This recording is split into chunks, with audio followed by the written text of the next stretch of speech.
Welcome to Concordia on Air. I'm Michael. And I'm Jackson. And on tonight's show, Man arrested over gun shooting.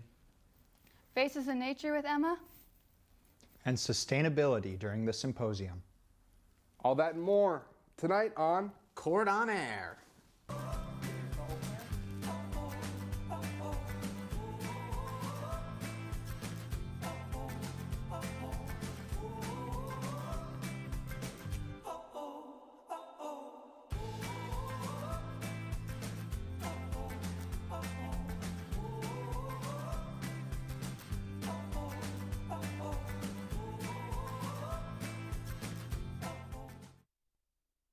Whoa, jeez, it's getting cold out there. Yeah? Yeah, it's cooling down. Yeah, I like it. I like the. Sweater weather. We're talking about the weather. The weather. I do.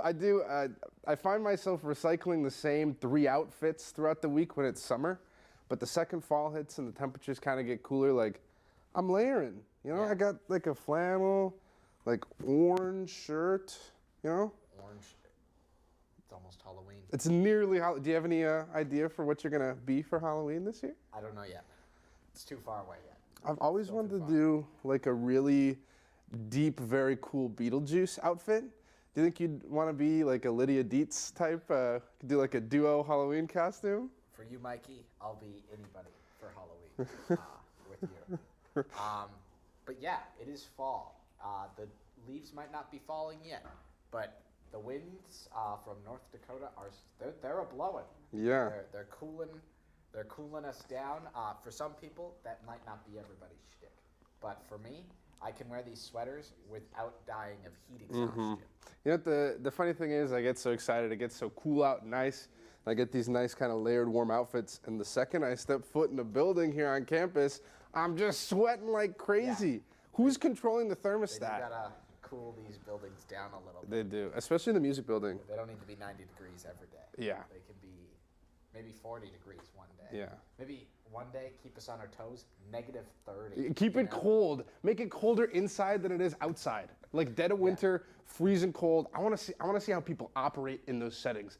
I wonder what temperature has to do. There's got to be studies about temperature and learning, right? Like Perhaps. what's the optimal learning temperature? I'm assuming it's like mid 60s. Yeah, because then it's like just cold enough where you're not gonna like fall asleep. Yeah. But it's not like hot enough where you're like, oh my god. Yeah, where so it's hot. noticeably uncomfortably hot. Yeah. Or like you'll fall asleep because I know if I hit that perfect temperature in the winter, I'm gonna be like, it's like my blanket, it's like my bed. I'm gonna go to sleep. Yeah. I do. We're going to hit a point, though, where it gets too cold for me. I've got really poor insulation in my house. I temped my room last year, probably midwinter, and my inside of my room was -11 degrees. It was bad. Yikes.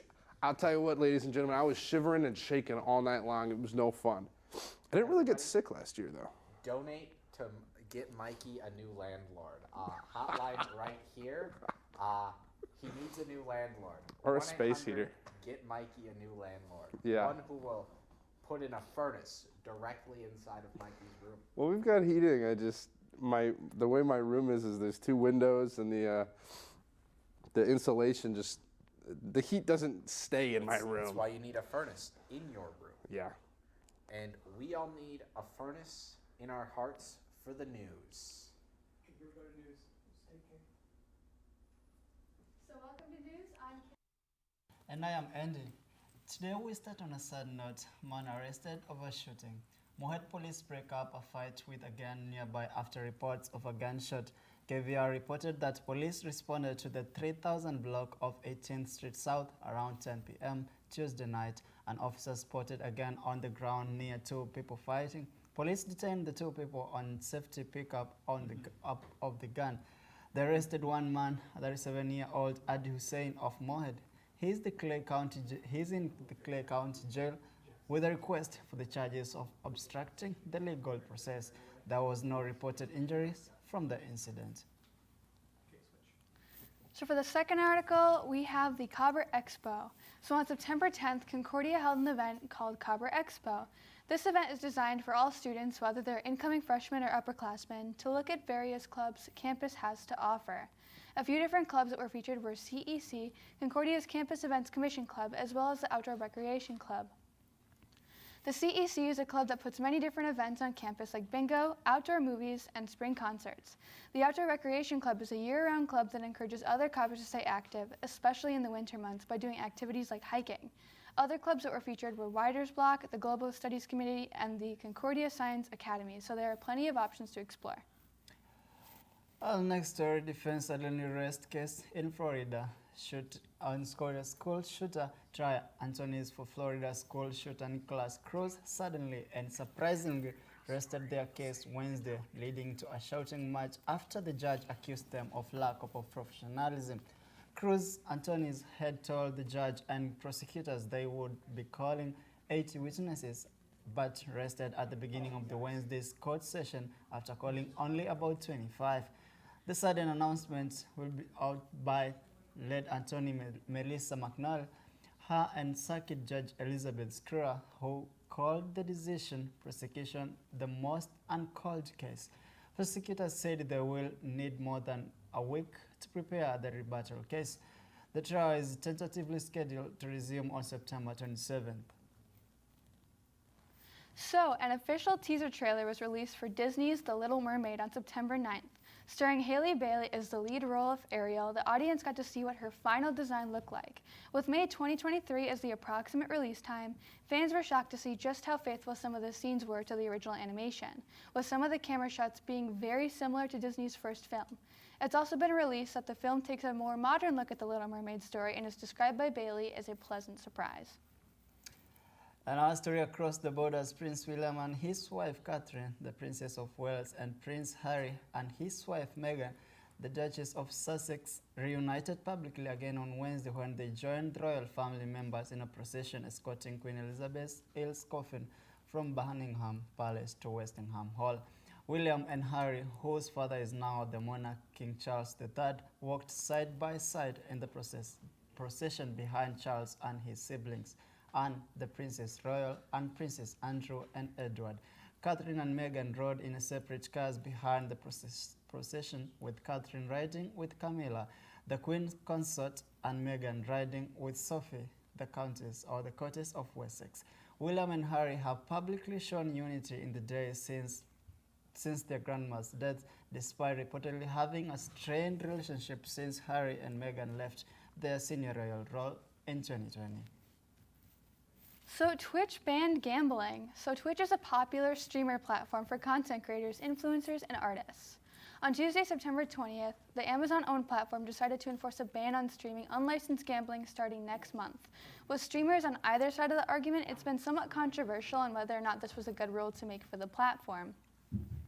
Many users are concerned about how gambling sessions will affect youth watching the streams, while others are just looking for more means of entertainment. Twitch states that these rules are subject to revision in the future based on how it affects the site and its viewers. And now, an interview with Caden. Thank you, Kay.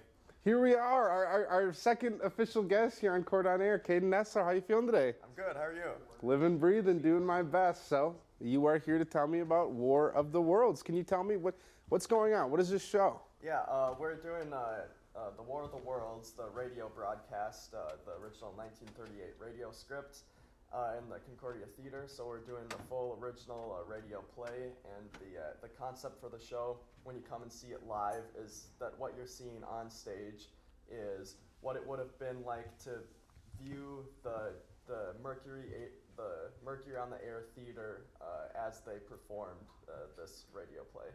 And what's your role in this? I am the sound designer, so I'm in charge of all of the Foley sound effects. So something that's really cool about this play is that all the sound effects are done live on stage in front of the audience. So it's about finding random props and other things to hit on other things and scratch and play around with to make cool sounds. So it's my understanding that there is no pre-recorded audio at all. It's No. all the actors speaking and you guys doing your work. Yep, all the sounds that are in the play come from the stage, including the music, which is played on old vinyl records, and all the sound effects are performed there with props. That's excellent. How did you find yourself in this position? Have you had an interest in Foley before this project? Yeah, well, I've done a lot of sound design in theater over the last couple years, which normally involved a lot of computerized sound mixing and editing and stuff. But a couple times I'd record a couple sound effects and then edit that in the computer. And then I was asked to do the Foley for this, and it was really exciting because I hadn't really done a lot, but it's been a really fun learning experience, and I've had a lot of fun with it. What do you think is your favorite sound that you've made? I think my favorite sound would probably be the heat ray, which is a slinky, and we put a contact mic and then drop a slinky, and then you flick the slinky, and it makes a really cool sci-fi sound. Yeah. As someone who's in the show, I have heard it, and it is quite cool. Very sci-fi. How did you guys figure that out? Did maybe you do some research and they found it, or was that all your guys' natural brainstorming? A little bit of both. Well, we kind of do a lot of research, but a lot of kind of digging around in props, digging around with stuff that we have on hand. But for the slinky, we were thinking about some sort of like spring thing, like with a resonator on the end to kind of make that cool sci-fi sound. But then we just thought, what if a slinky, because slinky's basically a spring, what if we tried that? And then we saw some videos that had that cool sound, so then we decided to use it. You guys are so smart. There is no way I ever would have thought of using a contact mic and a slinky to make that noise, because the noise is quite incredible. What do you think? Maybe the heat ray would have been the hardest. What do you think is the hardest noise that you had to figure out how to do? We had a couple hard ones. I think the most complex one for us was the booms, like of artillery, which is like a howitzer. And we went through a bunch of different trial and error, and we thought we had it, and then it didn't really work, and then we kept trying new things, and then eventually we settled on a big metal file cabinet that we just slam, and then we have an aluminum foil doing some echo and a thunder, and we add that with some other just littler sounds. Yeah. Do you know how many unique sounds there are total? Good question. I do not. Well, that's fine. If you want to see all these unique sounds, you can come see War of the Worlds, or The War of the Worlds, in the Concordia Theater. When are the shows? September 29th, 30th, and October 1st. Thank you, Caden. Welcome, guys. This is my new segment that I'm doing for Concordia on air called Faces of Nature. Basically, where I have this big photography project that I've had for years now, and I show you guys some of my favorite photos that I've taken from it. And I have here Kay with me to talk about it. So, Faces of Nature, how did you kind of come up with that title? Right. So a big part of my photography project when I first originally started was basically me seeing like smiley faces or just regular faces. It could be happy, it could be sad, it could be neutral. And I would just see them just randomly, and I wouldn't create them, or photos wouldn't be drawn or anything like that. It would just be there naturally. So when I was thinking about like, what could I call this photography project? I was like, Faces of Nature seems to be the right fit for it, you know? Yes.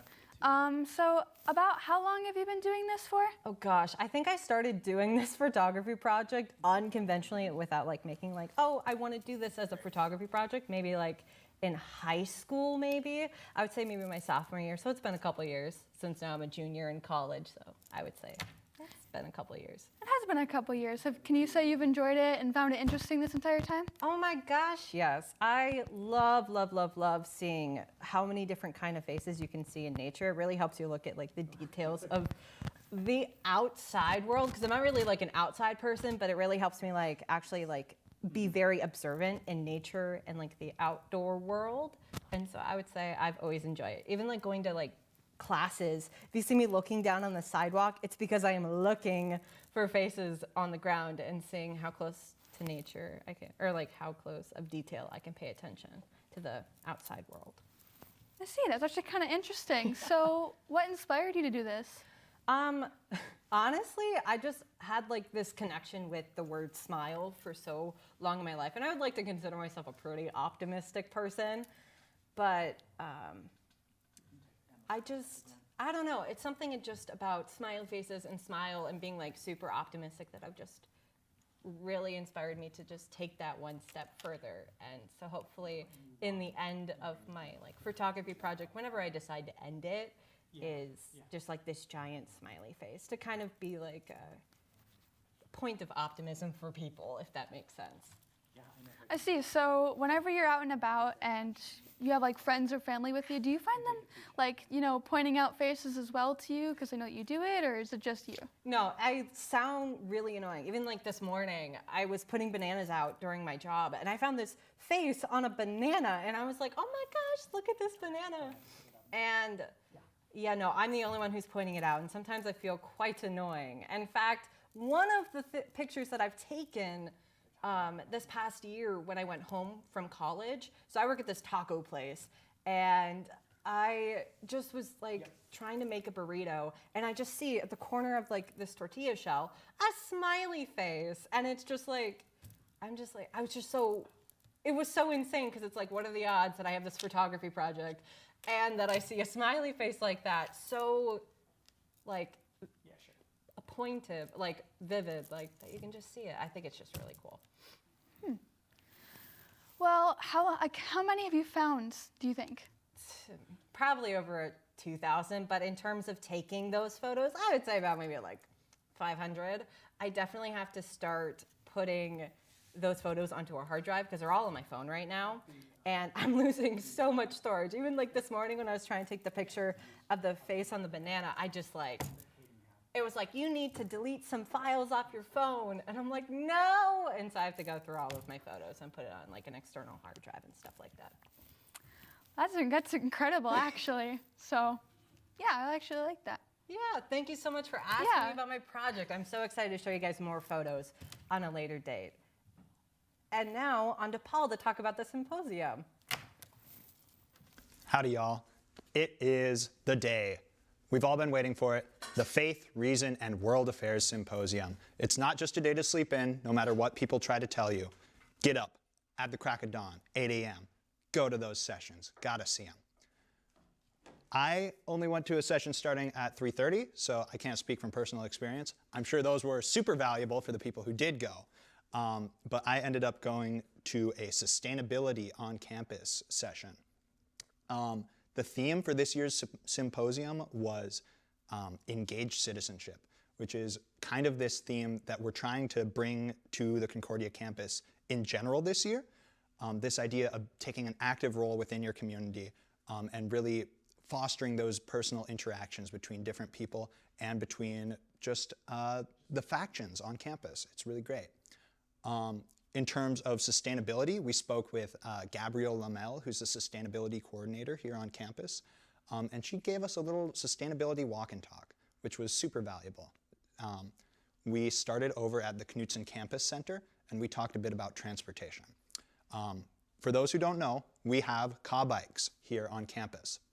Ka Bikes are a program that seeks to reduce some of the carbon emissions that we're emitting as a student body by providing us with a sustainable way to get around campus through these rentable bikes. You can go straight to the library, rent them, wheel them around for a bit, and come right back. Additionally, another thing you may not know, a lot of people do, but good to get it out there anyway, MAT bus. If you've got your student ID, you can ride the MAT bus for free. Remember that rhyme. After that, we took a few more steps around Knutson Campus Center. We went to the Free Store.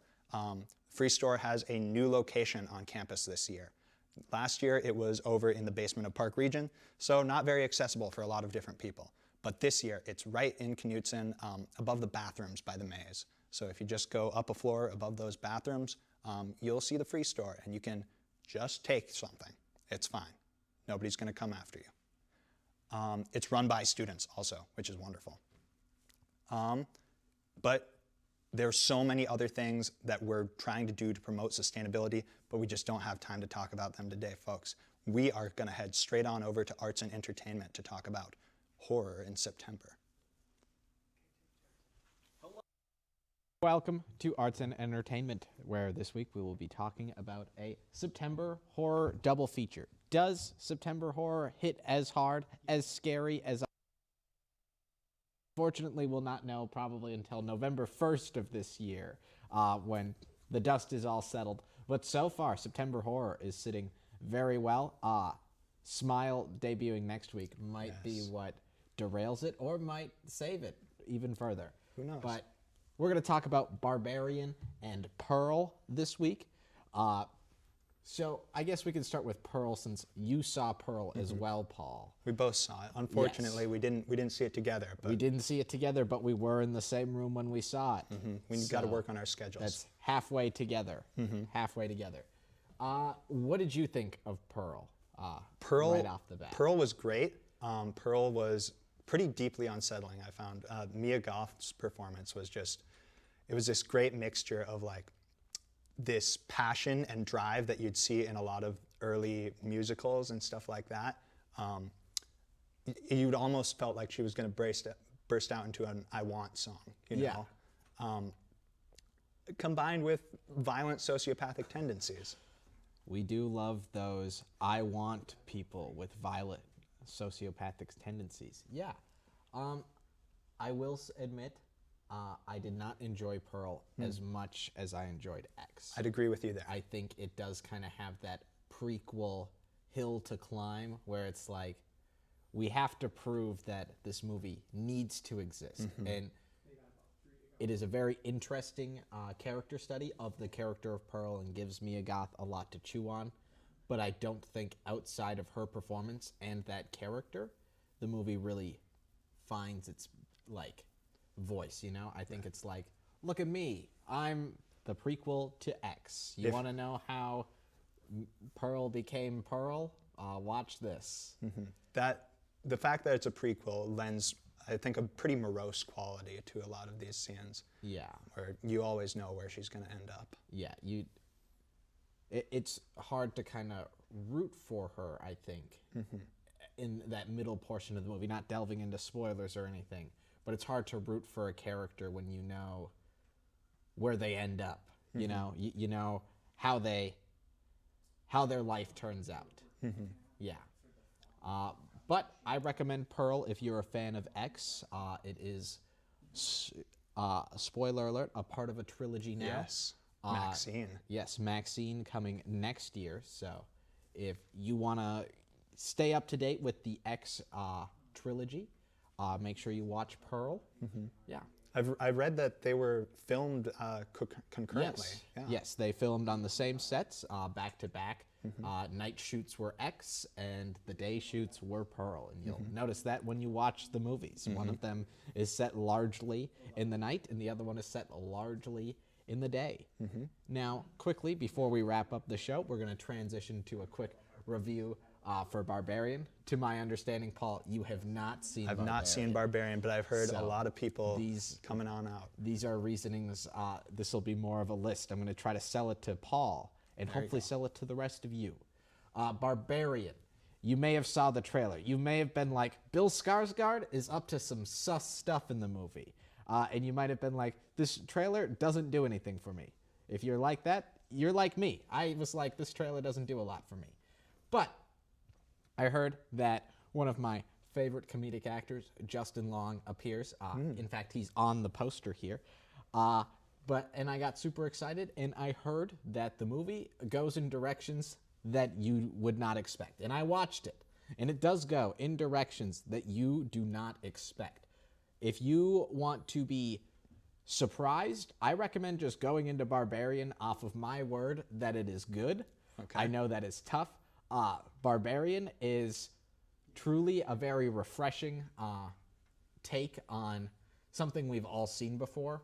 And I think coming in as cold as possible really benefits it. You don't know what you're going to get until you're getting it. Can we get 3 adjectives besides good? 3 adjectives. Inventive, spooky, and funny. It is very funny. There's a character, a very problematic character, but steals the show like hook, line, and sinker, and he does not give it back. It is a great show. So if you are looking for something to do in this slow November or September movie, there's not a lot of movies coming out. Don't watch Don't Worry, Darling. Please don't. No. We want David Zaslav to lose his job. Please give your money to Barbarian. Fess up. Give your money to The Mouse. With that, go see Barbarian, distributed by 20th Century Fox and Disney. $5 Goodbye. movies, Tuesdays. $5 movies, yes. Tuesdays. See Barbarian next Tuesday. And we'll see you next Wednesday. Goodbye.